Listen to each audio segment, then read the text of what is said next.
We received a question, and it goes like this: does there ever come a time when a biblical counselor should terminate a counseling relationship? I mean, my first response would be, I would hope so. In other words, seeing termination as a joyous event where that's mutually agreed upon, that over time God has worked in a great way to bring this person to a new place in their growth and in their relationship with Christ. So in that sense, I think termination, or the ending of counseling, is something that is an ultimate goal of counseling relationships. That for a season, as a counselor, you come alongside someone, along with a bunch of other people who are coming alongside this person, but you, perhaps in a focal way, are helping them. And that role ultimately ends. God uses you for a season. I think of what Paul says in 1 Corinthians 3 about he planted the seed, Apollos watered it, but God made it grow. And so I think in that sense, ending counseling is a natural thing that should happen. But I get the sense that the questioner is asking, but are there times that it's not so mutual, that the counselor, the biblical counselor, actually decides to end the relationship?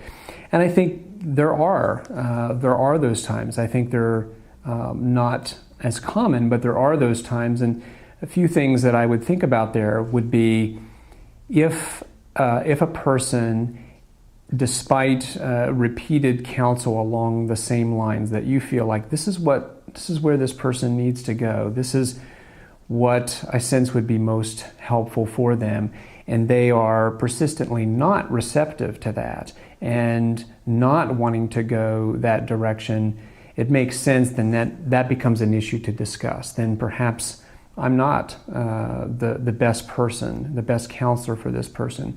Although I may be convinced any other counselor would take the same approach, and they're not receptive to it. So that may be a place where I would suggest that counseling ends. In a sense, I'm saying I'm not sure that I can be of any further help. I'm not sure that I can offer you, in a sense, or point you in a direction any other than what I've done.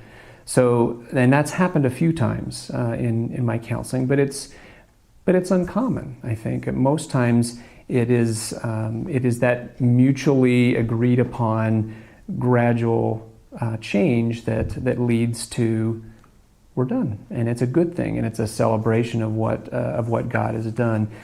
In general, when I think about ending a counseling relationship, first of all, it's usually not something that I end up bringing up. It's usually the counselee brings it up, or if I bring it up, the counselee's been thinking about it as well. So most of the time, it doesn't come as a shock. It's, again, part of that natural evolution of the counseling process. And usually, I think what happens is we decrease the frequency of meeting over time. Part of the goal during that time, and even earlier in counseling, is in what way are they tied in with the local body? What resources are there in the local body, and how will care, discipleship, growth continue in the local body?